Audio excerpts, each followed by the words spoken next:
Abra sua Bíblia comigo lá em Filipenses capítulo 4. Filipenses capítulo 4. Eu quero ler do verso 4 até o verso 9. Tenham sempre alegria unidos com o Senhor. Repito, tenham alegria.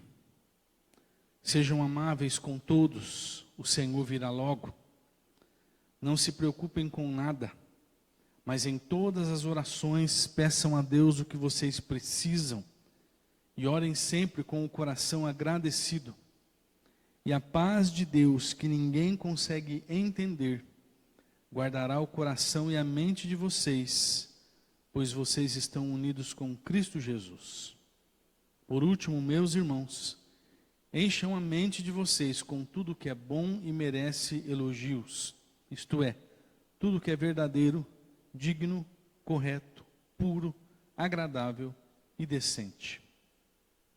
Ponham em prática o que vocês receberam e aprenderam de mim, tanto com as minhas palavras como com as minhas ações. E o Deus que nos dá a paz estará com vocês. E o Deus que nos dá a paz estará com vocês.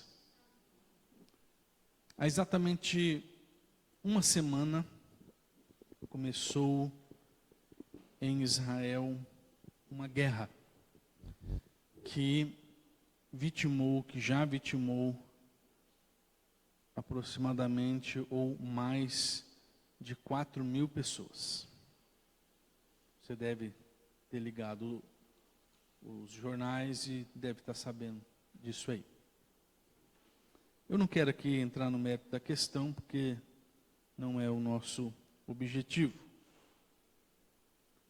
A reflexão que eu desejo fazer aqui é: qual o maior desejo das pessoas comuns que vivem dos dois lados do conflito hoje?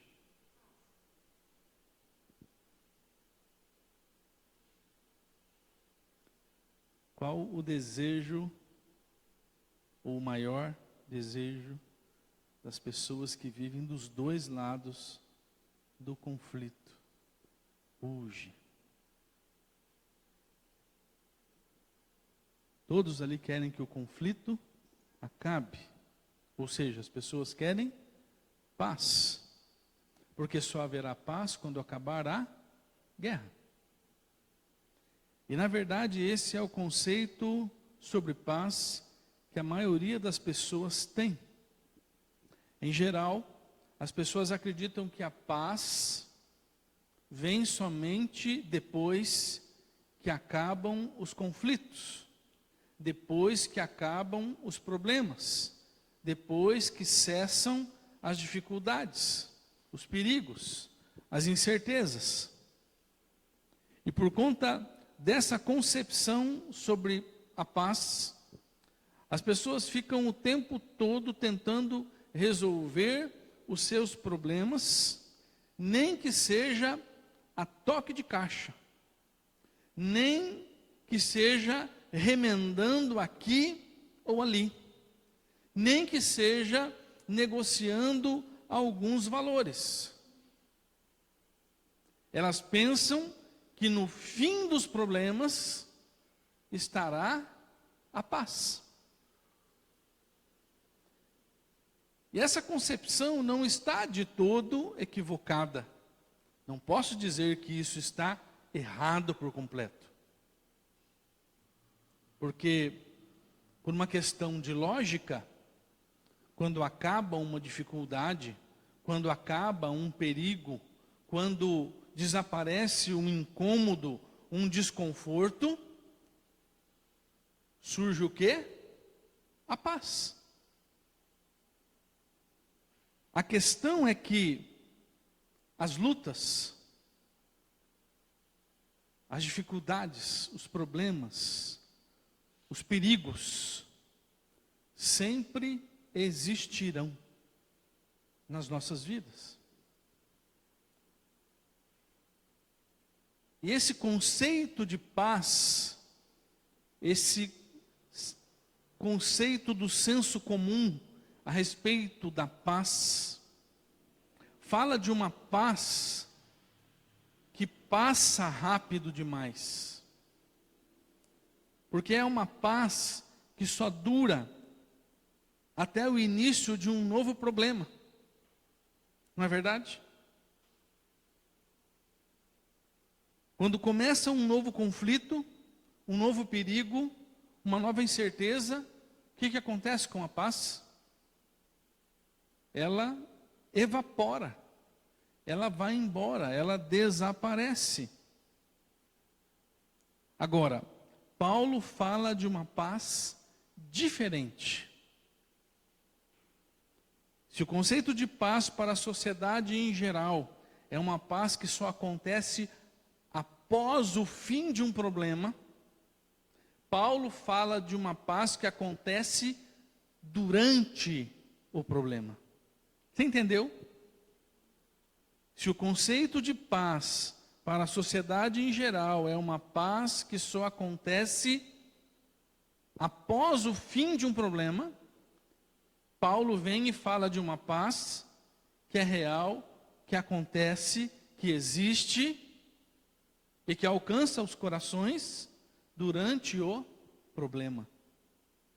É a paz em meio à dificuldade, é a paz durante o conflito. É dessa paz que Paulo fala, e é sobre essa paz que nós vamos refletir nessa noite. E qual é a pergunta que vai guiar a nossa reflexão hoje? Como alcançar essa paz? Como alcançar essa paz pregada por Paulo, escrita por Paulo, aqui em Filipenses capítulo 4, de 4 a 9. Vamos lá? Você está comigo? O pessoal de casa está comigo? Em primeiro lugar, você precisa ter o seu senso de realização pessoal em Deus. Vou repetir, que eu sei que a frase é difícil. Você precisa ter o seu senso de realização pessoal em Deus. O seu senso de realização pessoal precisa estar em Deus. Lá em Filipenses 4:4, Paulo escreveu: alegrai-vos sempre no Senhor. Outra vez digo, alegrai-vos. Preste atenção nos detalhes do versículo. Alegrai-vos sempre no Senhor. Essa tradução que eu estou lendo agora é atualizada, tá? Nós começamos na linguagem de hoje e agora eu passei para a atualizada. Alegrai-vos sempre no Senhor. Essa alegria de que Paulo estava falando aqui, não era um simples sentimento. Porque quando a gente fala em alegrar-se, a gente já pensa direto em sentimento, em sensação. Mas Paulo não estava falando de um simples sentimento ou de uma simples sensação. Ele não estava falando para a gente forçar um sorriso no meio do problema. Ele estava dizendo que o centro da nossa satisfação pessoal e da nossa realização pessoal deveria ser Deus. Ou seja, aquilo que me realiza como pessoa é o que Deus quer para mim, é o que Deus planejou para mim, são os caminhos que Ele trilhou para mim. Se estar no meio de uma tempestade existencial é o que Deus planejou para o meu bem, eu fico em paz. Porque eu me realizo e me satisfaço no quê? No Senhor. Nos propósitos do Senhor. A grande dificuldade de muitos cristãos é que eles entregaram suas vidas a Jesus, mas o reconheceram mais como Salvador e não tanto como Senhor. Não sei se esse conceito está claro para você. Quando a gente chega para Deus, quando a gente assume um compromisso com Deus, quando a gente entende Deus de verdade, a gente entende que a salvação passa por Cristo. Por uma entrega da nossa vida a Cristo. Por um reconhecimento pessoal de que Cristo é tanto o meu Salvador, quanto o meu Senhor, o meu dono.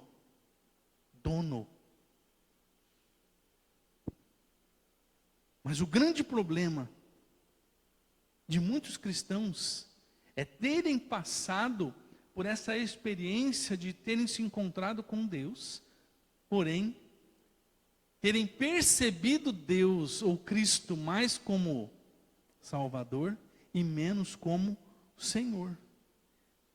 Então, quando se fala em alegrar-se no Senhor, a maioria não entende.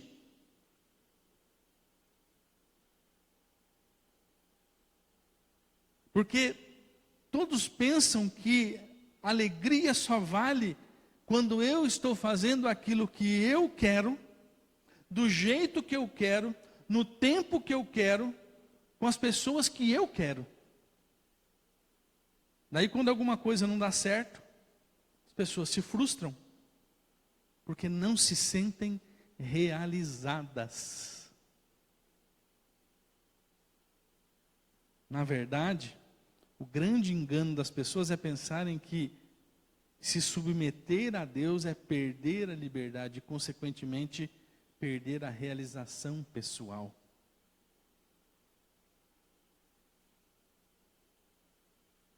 E é aí que a gente tem que entender o que é salvação.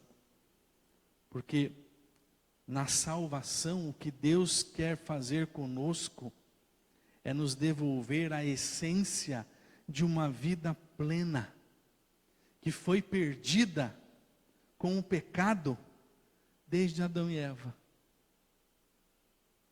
Está ficando claro para você? Quando eu entrego a minha vida a Jesus e faço dele o centro, o foco da minha realização pessoal, ele me coloca nos trilhos de uma vida que realmente vale a pena. Por isso, não importa se eu estou vivendo uma tempestade ou uma calmaria, a paz vai reinar no meu coração, porque eu sei que a minha vida está nos trilhos, ela está no caminho certo, e vai me trazer todos os benefícios que Deus tem preparado para mim. Portanto, a pergunta que nós temos que fazer é a seguinte: onde está a minha alegria? Onde está a minha alegria? Quem é o foco da minha realização pessoal? Deus ou eu mesmo? Se for Deus, perfeito, a paz reinará. Mas se o foco da minha realização pessoal for eu mesmo, a paz não pode reinar. Porque eu vou me frustrar no decorrer dos dias, na incerteza da minha própria vida.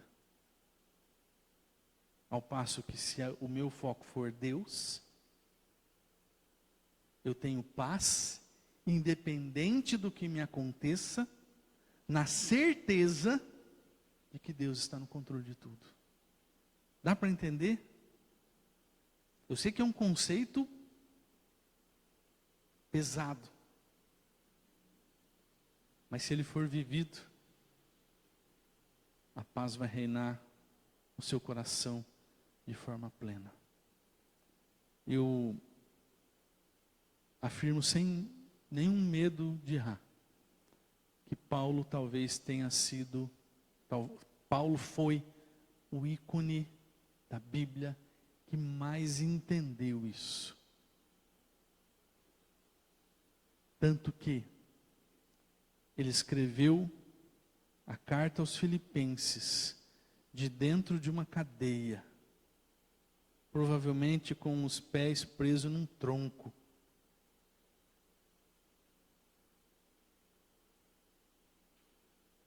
Com uma liberdade pequena, apenas para fazer algumas coisas, como escrever uma carta. E ainda assim, ele se viu completo em Deus. Ele se viu realizado em Deus. E pôde dizer para mim e para você: alegrai-vos no Senhor, porque é Ele que nos dá realização pessoal. É Ele que nos dá paz. Segundo lugar, para desfrutar de uma paz que permanece mesmo em meio aos problemas e lutas da vida, nós precisamos trocar a ansiedade pela oração. O que nós precisamos fazer? Trocar o quê? A ansiedade pela oração. Versículo 6. Não andeis ansiosos de coisa alguma. Em tudo, porém, sejam conhecidas diante de Deus as vossas petições pela oração e pela súplica com ações de graças.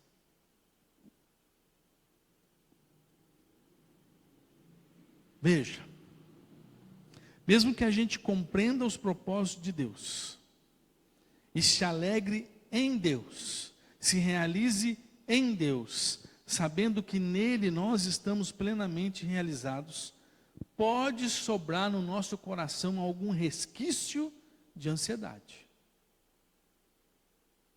Nós somos humanos. Somos humanos.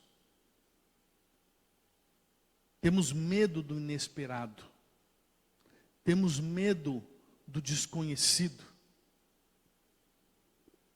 É por isso que a ferramenta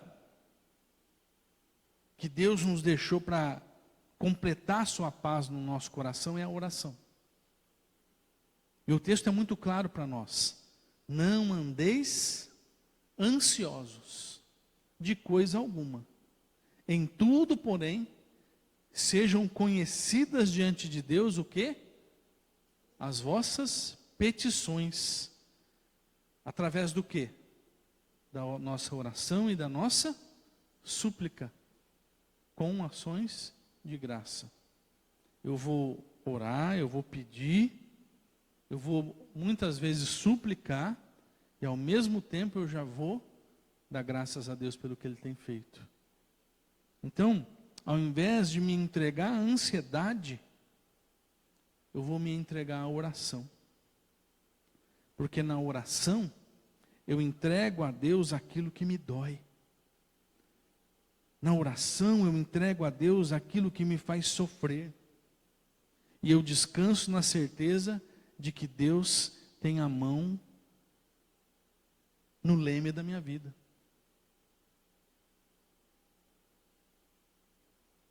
Agora veja, irmão, um detalhe que não pode passar em branco. Orar não é negar o sofrimento. Orar não é negar a dor. Orar não é negar os problemas.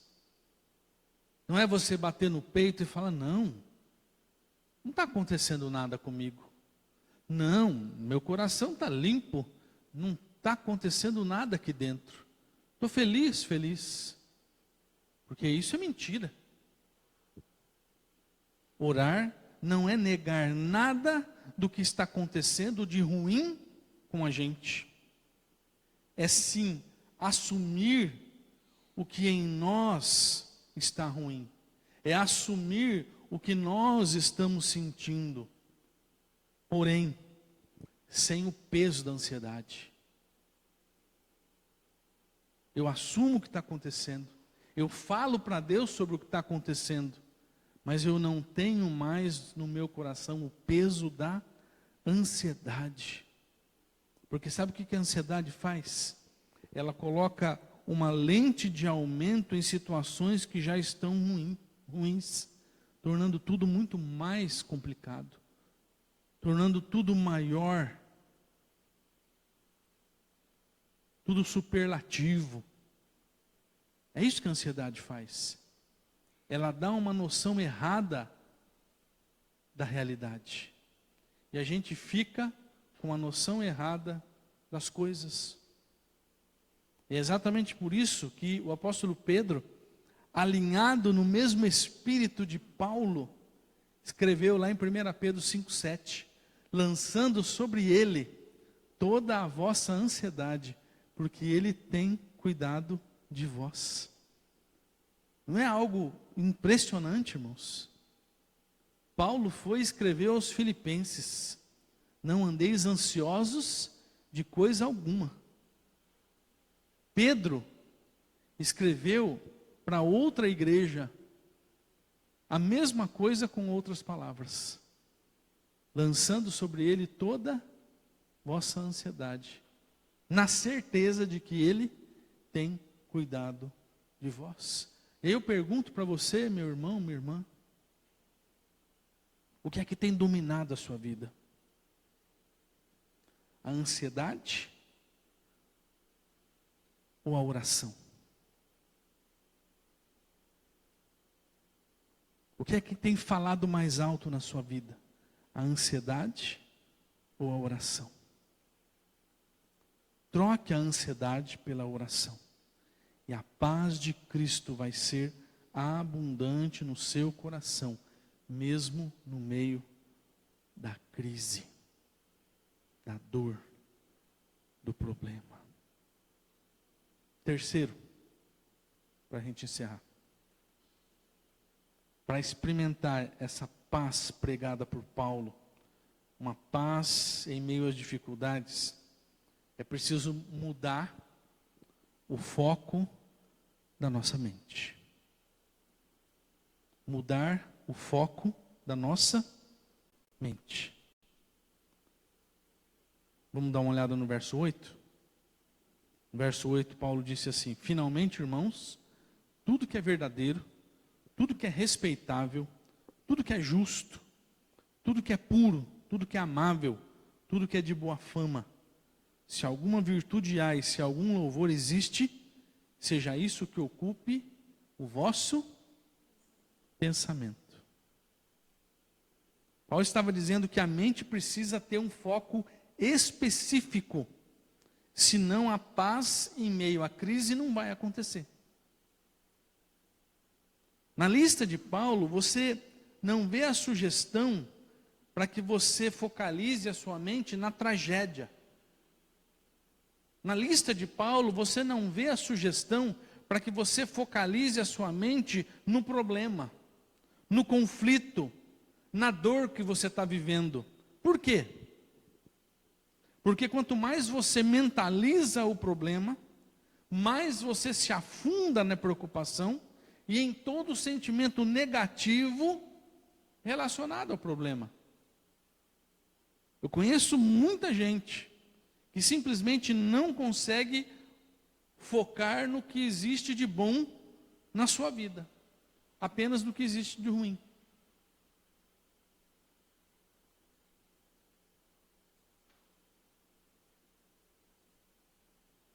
São pessoas que têm uma reclamação ou uma crítica para fazer de tudo.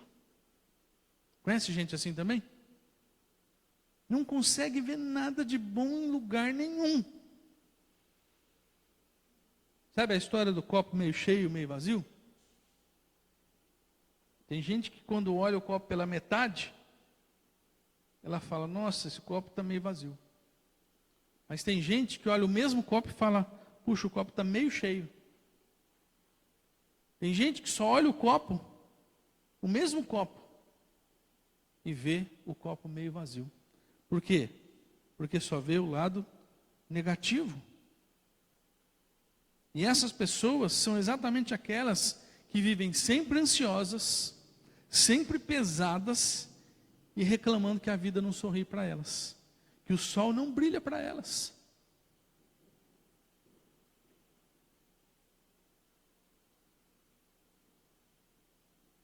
Vejam,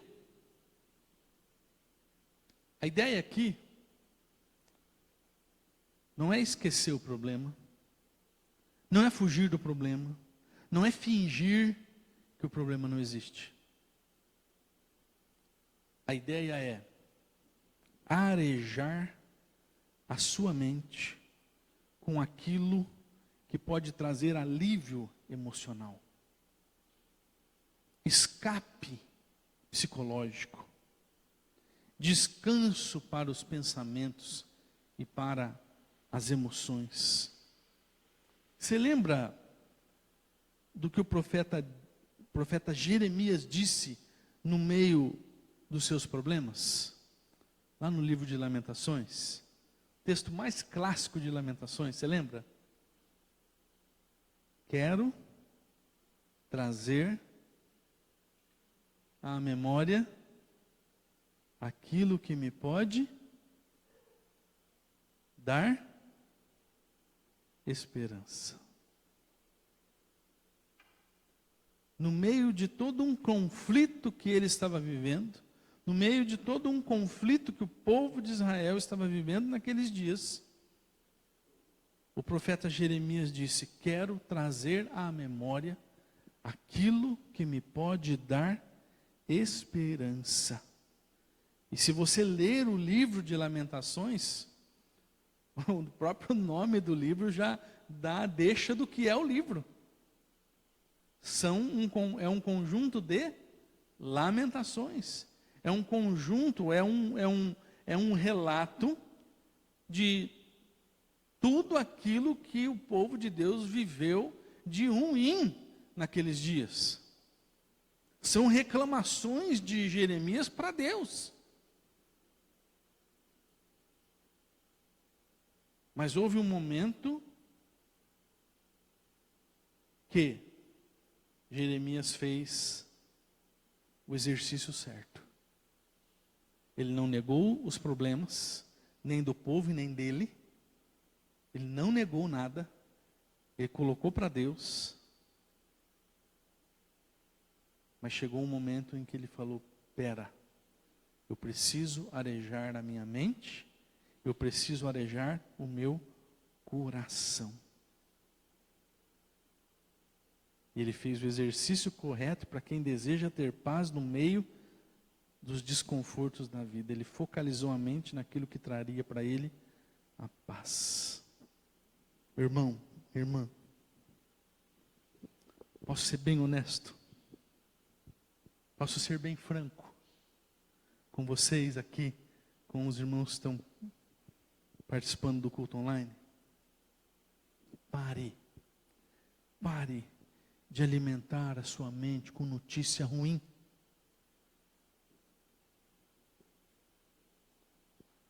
Pare de alimentar a sua mente com uma visão de mundo fatalista,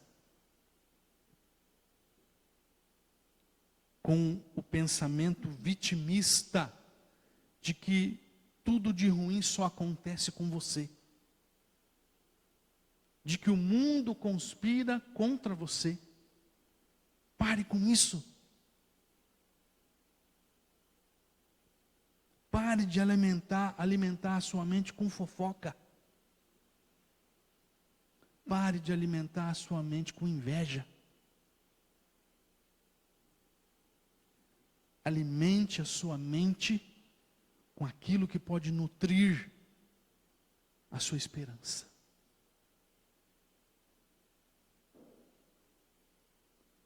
É desse modo que a paz de Cristo se tornará muito mais real na sua vida nos tempos de tempestade. Quero encerrar com o versículo 9. Paulo diz assim: o que também aprendestes e recebestes e ouvistes e vistes em mim, isso praticai. Olha só, o que aprendestes, recebestes, ouvistes e vistes em mim, isso praticai, E o Deus da paz será convosco. É a conclusão. E o Deus da paz será convosco. Meu irmão, o que a gente sabe nem sempre muda as nossas vidas. O que muda as nossas vidas é o que efetivamente a gente faz. Ouvir 1000 sermões, ouvir 1000 mensagens, 1000 reflexões bíblicas, pode não fazer diferença nenhuma na sua vida, se você não colocar em prática. Outra coisa, nem sempre basta crer no que Deus pode fazer. É preciso caminhar de acordo com a palavra de Deus. É isso que faz a vida da gente mudar. Por isso, se você deseja ver a paz de Cristo alcançando o seu coração, mesmo no meio da luta, mesmo no meio da dor, mesmo no meio das incertezas, pratique o que você ouviu hoje. Leve para a vida. Leve para o dia a dia. Leve para dentro de casa. Leve para o trabalho. Leve para as relações interpessoais. Leve para a vida. E assim, verdadeiramente, a paz de Cristo vai reinar no meu coração e no seu coração. Amém? Vamos orar então? Então vamos orar. Fique de pé no seu lugar. Nós vamos orar pelos nossos pedidos de oração. Tenho certeza que você veio para cá com um pedido de oração, com algum motivo de oração. Os irmãos que acompanham o culto online também têm, cada um o seu pedido de oração também. Nós vamos orar. Vou orar pelo Mário. O Mário está, não sei se ele está ainda, à tarde ele estava hospitalizado. Ele teve algumas complicações. A glicemia dele subiu demais, descompensou, ele teve que ir para o hospital. Então, a hora que eu fui no hospital hoje, acho que era 1 e pouquinho, ele já estava bem, confuso, bastante confuso, mas estava bem. Não me conheceu. Ele estava assim, acho que muita medicação, né? Muita medicação. Ele me confundiu com alguém que eu não consegui perceber quem. Eu acho que ele me confundiu com um vizinho. Mas tudo bem, eu orei com ele ali, com a filha dele que estava lá. Então nós vamos orar pela vida dele, para que Deus fortaleça e renove a sua vida, para que ele esteja de volta, né, ao convívio da família, ao convívio da igreja também. Tá bom? Nós vamos orar por ele também. Deus Santo, eu coloco nossas vidas diante de Ti, na perspectiva daquilo que ouvimos hoje na Tua palavra, Senhor, pedindo que o Senhor nos dê a capacidade de levar para a vida aquilo que compreendemos hoje, Senhor. Levar para a prática do dia a dia aquilo que compreendemos hoje. Para que a paz do Senhor seja uma realidade muito forte e muito presente nas nossas vidas, não somente nos dias em que tudo vai bem, mas sobretudo nos dias em que tudo vai mal.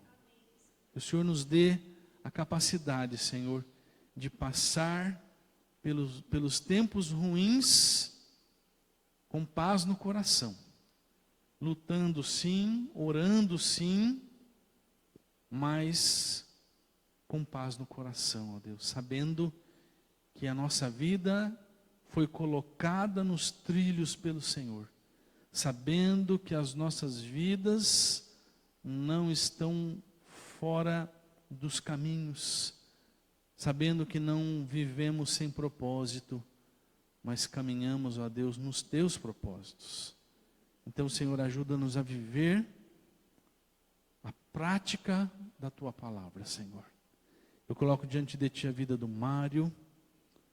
para que o Senhor alcance a vida dele naquele leito de hospital e que ali haja um mover do Senhor sobrenatural, para que ele se levante daquela cama, volte ao convívio da sua família, volte ao convívio da igreja, que ele seja fortalecido pelo Senhor, ó Deus.